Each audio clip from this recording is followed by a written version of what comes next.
The room smelled of vanilla candles and faint perfume, the kind that lingered even before she walked in. I shouldn't have been there. She shouldn't have been there. But there we were, two adults, breathing heavily, caught between what we knew was wrong and what our bodies screamed was right. Her lips brushed mine once, tentative, as though testing the waters. Then again, firmer, warmer, pulling me in. My hand slid up the side of her blouse, fingertips grazing her skin, and I felt her shiver. She leaned into me, and in that moment, every sound outside the world disappeared. Her breath hitched, soft moans escaping, as my mouth trailed down her neck. My chest pressed against hers, feeling her heartbeat racing beneath me. I whispered her name, not too loud, not too desperate, just enough to remind myself this was real, not some fever dream I had been entertaining. And then she whispered back, "Don't stop." That was the key. The one that unlocked the rest of her. I don't know if I was kissing her or drowning in her, but either way, I couldn't breathe. I didn't want to. My hands roamed her curves, her legs wrapped around me, and suddenly the room felt too small to contain the fire between us. And right here, before I take you deeper into what happened that night, let me pause for a second. Backhand index pointing right. If you're listening, watching, or reading this, go ahead and hit that like button, subscribe, and share this story with someone who enjoys the raw truth behind desire. Because what I'm about to tell you isn't just about lust, it's about how one night became a flood that drowned me. Now, let's rewind. Let me take you back to the beginning, how I met her, how this ocean opened up, and how I stepped willingly into it without rescue in sight. I first noticed her at a neighborhood barbecue in Houston, Texas. It was one of those humid summer evenings where the air feels thick and sticky, and everyone gathers around the grill with paper plates stacked too high. I wasn't even supposed to be there. A friend dragged me out of my apartment, said I'd been hermiting too much. And then she walked in. She wasn't the loudest woman in the crowd, but she didn't have to be. Her presence was enough. The kind of beauty that doesn't demand attention, it just claims it quietly, and you're too stunned to look away. Her dress was simple, a navy sundress that clung just right. Her hair fell past her shoulders, and when she laughed, it was soft, but it cut through the noise like it belonged only to me. I asked my buddy, "Who's that?" He smirked. "That's Alicia." "Careful, man. She's married." And right there, I should have backed off. I should have respected the boundary, nodded, and kept sipping my beer. But instead, my eyes lingered on her as she reached for a plate, as she tucked her hair behind her ear, as she moved like the heat in the air didn't touch her. I told myself I was just looking. That's all. Just looking. But temptation has a way of whispering sweet lies until you lean in to listen. Later that night, fate, or maybe just bad judgment, brought us closer. She came over to grab a soda, and we ended up side by side at the cooler. She smiled at me, polite at first, but then her eyes lingered just a second too long. "You're new here?" she asked. "Sort of. Just moved into the complex last month," I replied, trying to keep it casual. She nodded. "I figured. Haven't seen you around." The way she said it, it wasn't just small talk. There was curiosity in her tone. Maybe interest. Maybe I was imagining it. But then her hand brushed mine when we both reached for the same can, and she didn't pull away. That's when I knew this wasn't just in my head. The first time we crossed the line was a week later. It was late, around 10 p.m. I had just gotten back from work, shirt untucked, tired, scrolling through my phone, when a knock came at my door. I opened it, and there she was, Alicia, standing in the hallway with a glass of wine in her hand and trouble in her eyes. "Too much noise at home," she said, rolling her eyes. "Mind if I crash here for a bit? Just need some quiet." Now, I wasn't stupid. A married woman at your door with wine and no wedding ring on her finger. That wasn't about noise. That was about escape. And I was about to be her escape route. We sat on my couch. Talked at first. About little things, work, neighbors, how Houston traffic was hell on earth. But the more she spoke, the more her voice softened. Her knees brushed mine. Her laughter slowed. Her hand rested on my arm, lingering just a second too long. Then silence. That heavy silence where words don't matter anymore. Her eyes locked on mine. And she kissed me. Not tentative this time. Not testing. This was hunger. I kissed her back, harder, deeper, tasting the wine on her lips. My hands slid down her back, pulling her closer. She moaned softly into my mouth, and that sound, it wrecked me. It was the sound of someone forgetting who they were supposed to be and just giving in. That night, I dove into her ocean for the first time.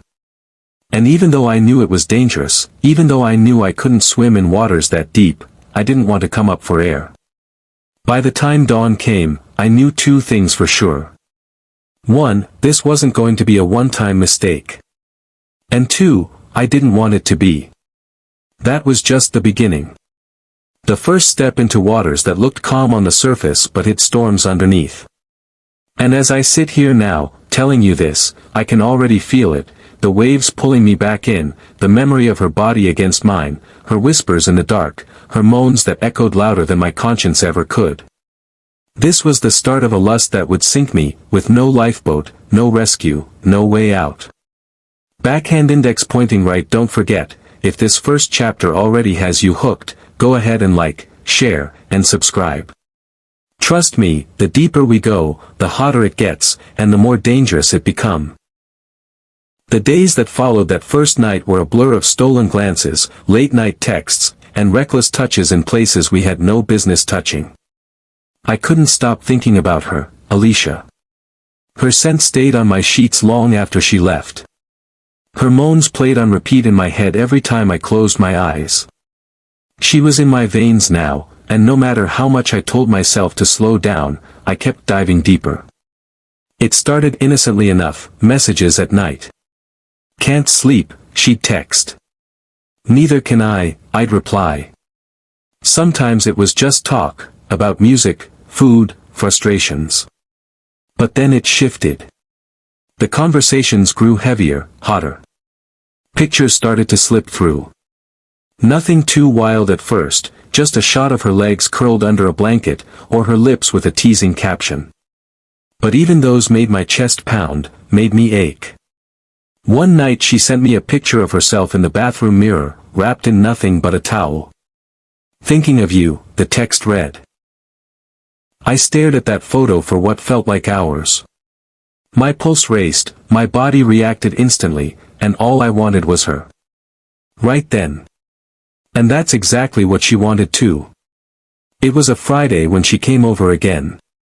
Her husband was out of town for work, some conference in Dallas. She used that as her excuse, though we both knew she didn't need one anymore. When she arrived, she didn't bother with small talk. She didn't even sit down. She dropped her bag, locked the door behind her, and pressed her lips against mine with a hunger that shook me to my core. Her blouse came off within seconds, buttons snapping under my impatience. She gasped as my hands slid up her body, cupping her breasts, pulling her closer until there was no space left between us. "God, I've missed this," she whispered, breathless. Her words shot through me like lightning. I pinned her against the wall, kissing her neck, tasting her skin as her hands dug into my shoulders. She wrapped her legs around me, and I carried her to the couch, her moans spilling louder with each step. We didn't just make love that night, we unleashed every craving, every frustration, every ounce of desire we had bottled up since that first night. Her nails scratched down my back. My lips traced every curve of her body. Her moans filled the room like a song I never wanted to end. And when it was over, when we both collapsed in a sweaty, tangled mess of sheets and sighs, she looked at me with those dark, hungry eyes and whispered something that haunted me long after. "You make me feel alive. More alive than I've felt in years." I knew then, I wasn't just her escape. I was her addiction. And she was mine. But lust like ours doesn't stay quiet for long. We grew reckless. Meeting in hotel rooms on the outskirts of Houston. Sneaking kisses in parking lots, pressed against her car while the world passed by. Afternoons stolen when her husband thought she was out shopping, evenings when she pretended to be at yoga class. And each time, it go. Suddenly it wasn't a question anymore, it was a secret. That kiss should have ended everything. But it was only the beginning. Backhand index pointing right. Before I take you deeper into how this all unfolded, don't forget to like this video, subscribe to the channel, and share it with someone who loves stories that test the boundaries of desire and danger. Now, let's go back, because that kiss. That's where the fire really started burning. There are nights that brand themselves into your memory so deeply, you know they'll never fade. Nights that taste like danger, that sound like heavy breathing and reckless moans, that smell like sweat and perfume tangled together. Nights when you know you're crossing a line, but you step over it anyway, because the thrill is worth the burn. That's exactly what those weeks with Alicia became. It wasn't just about lust anymore. It was about need. Raw, uncontrollable need. The turning point came on a stormy Thursday. Rain poured heavy outside, thunder rumbling like it was warning us to stop. But we didn't stop. I had called her earlier, half joking, half serious. Storms rolling in. You coming over? There was a pause on the other end. Then her voice, soft and trembling with something I couldn't name. Yeah. I need you tonight.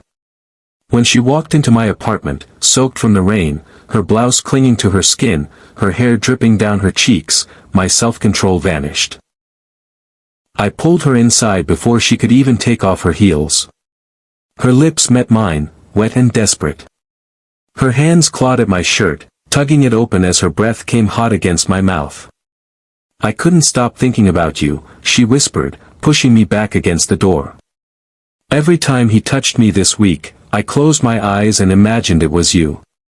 Those words, they broke me. They lit something in me that burned hotter than fire. I grabbed her, lifted her against the wall, and her gasp echoed through the hallway. Her thighs wrapped around me as thunder cracked outside, our moans blending with the storm. The storm outside was nothing compared to the one inside us. We didn't make it to the bedroom. We didn't even try. The living room floor, the kitchen counter, pressed against windows fogged by our heat, her body was everywhere, her moans filling every corner of my apartment. She was louder that night, unrestrained, her nails leaving marks on my skin like she wanted to claim me. At one point, she grabbed my face, her lips swollen, her voice shaking. Promise me, you'll never stop. I can't live without this. I kissed her hard, tasting desperation.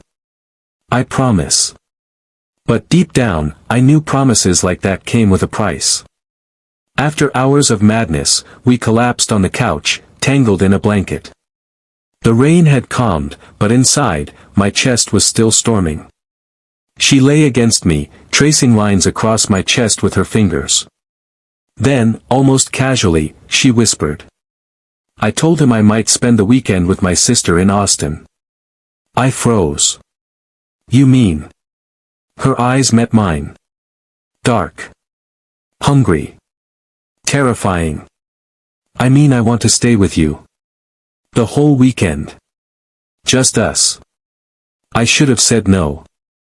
I should have told her this was too far, too dangerous. But instead, I found myself nodding, my hand gripping hers. Stay. And she did. That weekend was unlike anything I had ever experienced. We didn't just have sex, we devoured each other. Morning, afternoon. Noon, midnight. In the shower, in bed, on the kitchen table with plates still stacked from breakfast. Every hour, every moment, we were on each other. Her laughter filled my rooms. Her perfume seeped into my pillows. Her voice, her body, her moans, they wrapped around me until I forgot there was a world outside. But that was the problem, I forgot. I forgot she had a husband. I forgot we were playing with fire. I forgot that the ocean doesn't let you swim forever. Because by Sunday night, when she finally pulled herself away, her eyes glistened with tears. "I don't know how long I can keep this up," she whispered. "But I don't want it to end." Backhand index pointing right. Hey, before I take you deeper into this spiral, don't forget to hit that like button, subscribe, and share this video. Trust me, the next chapter is where everything unravels. And you don't want to miss that. When she left that night, my apartment felt empty. Cold. I lay in bed, staring at the ceiling, realizing something terrifying. I wasn't just lusting after Alicia anymore. I was falling for her. Hard. And falling in love with a married woman isn't like falling into water, it's like sinking into the ocean. No lifeboats. No rescue. No way out. Just drowning. Lean in to listen. Later that night, fate, or maybe just bad judgment, brought us closer. She came over to grab a soda, and we ended up side by side at the cooler. She smiled at me, polite at first, but then her eyes lingered just a second too long. "You're new here?" she asked. "Sort of. Just moved into the complex last month," I replied, trying to keep it casual. She nodded. "I figured. Haven't seen you around." The way she said it, it wasn't just small talk. There was curiosity in her tone. Maybe interest. Maybe I was imagining it. But then her hand brushed mine when we both reached for the same can, and she didn't pull away. That's when I knew this wasn't just in my head. The first time we crossed the line was a week later. It was late, around 10 p.m. I had just gotten back from work, shirt untucked, tired, scrolling through my phone, when a knock came at my door. I opened it, and there she was, Alicia, standing in the hallway with a glass of wine in her hand and trouble in her eyes. "Too much noise at home," she said, rolling her eyes. "Mind if I crash here for a bit? Just need some quiet." Now, I wasn't stupid. A married woman at your door with wine and no wedding ring on her finger? That wasn't about noise. That was about escape. And I was about to be her escape route. We sat on my couch. Talked at first. About little things, work, neighbors, how Houston traffic was hell on earth. But the more she spoke, the more her voice softened. Her knees brushed mine. Her laughter slowed. Her hand rested on my arm, lingering just a second too long. Then silence. That heavy silence where words don't matter anymore. Her eyes locked on mine. And she kissed me. Not tentative this time. Not testing. This was hunger. I kissed her back, harder, deeper, tasting the wine on her lips. My hands slid down her back, pulling her closer. She moaned softly into my mouth, and that sound, it wrecked me. It was the sound of someone forgetting who they were supposed to be and just giving in. That night, I dove into her ocean for the first time. And even though I knew it was dangerous, even though I knew I couldn't swim in waters that deep, I didn't want to come up for air. By the time dawn came, I knew two things for sure. One, this wasn't going to be a one-time mistake. And two, I didn't want it to be. That was just the beginning. The first step into waters that looked calm on the surface but hid storms underneath. And as I sit here now, telling you this, I can already feel it, the waves pulling me back in, the memory of her body against mine, her whispers in the dark, her moans that echoed louder than my conscience ever could. This was the start of a lust that would sink me, with no lifeboat, no rescue, no way out. Backhand index pointing right. Don't forget, if this first chapter already has you hooked, go ahead and like, share, and subscribe. Trust me, the deeper we go, the hotter it gets, and the more dangerous it becomes. There's a kind of lust that blurs into madness. It doesn't care about time, about right or wrong, about consequences. It consumes you whole. That was Alicia and me now. The weekend we shared should have been enough to quiet the hunger. But instead, it left us both starving for more. Every stolen glance, every brush of her hand, every late-night text dripping with need, it only pulled us deeper. And then came the night we went too far. It was a Friday. Her husband was away on a business trip in Dallas, and she didn't hesitate to call. "Come over," she whispered. "Tonight. Don't make me beg." I didn't need convincing. When I walked into her house, the air itself was heavy, charged. She met me at the door barefoot, wearing nothing but a silk robe, her hair loose, her eyes already glazed with lust. Before I could speak, her lips were on mine. Her body pressed against me, her robe slipping off her shoulders. My hands gripped her waist as she pulled me into the living room, then shoved me onto the couch. Her voice trembled, but her eyes were on fire. "I don't want slow tonight. I want you to ruin me." And I did. The couch, the rug, against the wall, even the stairs, we left no corner untouched. Her moans filled the house, reckless and raw, echoing off the walls like we wanted the whole neighborhood to know. At one point, she clutched my face, her lips bruised, her breathing uneven. "I can't stop, even if I wanted to. You've ruined me for him." The words hit me like lightning. I kissed her harder, my hands gripping her tighter, desperate, because deep down I knew she was telling the truth. She didn't belong to him anymore. Not really. Hours blurred into a haze of sweat, heat, and tangled limbs. The climax of that night was like nothing else, wild, explosive, animalistic.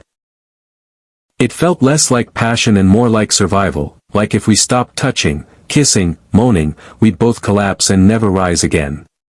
By the time we finally lay on her bed, sheets destroyed, her head on my chest, the house reeked of us. She whispered into the darkness, her voice weak, trembling. "I wish I could just stay here with you forever." And that's when it hit me. We had gone past lust. Past the thrill. Past the secrecy. We had gone past lust. Past the thrill. Past the secrecy. We were standing on the edge of something dangerous. Love. Not the safe kind. Not the kind with flowers and family dinners. But the kind that destroys. Backhand index pointing right before I take you into the final chapter, the one where everything shifts. Don't forget to smash that like button, subscribe to this channel, and share this video. Because trust me, you'll want to be here when I show you how this lust story spiraled into something far more dangerous. That night, as she slept on my chest, I realized something I couldn't ignore. This wasn't just an affair anymore. This was obsession. And obsessions never end quietly. The morning after that night felt different. Her head was still on my chest, her leg thrown over mine like she owned me, her hair spilling everywhere. The sheets smelled of us, sweat, lust, and sin. For the first time, I didn't feel like the other man. I felt like the only man. But that illusion was fragile. She woke up, kissed me slow, and whispered, "I don't want to let you go." I smiled, kissed her back, but deep inside, I knew we were burning on borrowed time. Because reality doesn't stay outside forever, it kicks the damn door in. By Monday, it started. Her husband came back early. She called me in panic, her voice shaking. "He suspects something. I can't breathe around him. It's like he can smell you on me." I told her to calm down, told her I'd keep my distance until things cooled. But the truth? I didn't want distance. My body craved her like an addict. And she couldn't stop either. 2 days later, she snuck into my place in the middle of the night. She didn't care about being caught. She didn't care about consequences. She only cared about the fire. The way she moaned into my ear, clawed at my back, begged for more, it was reckless.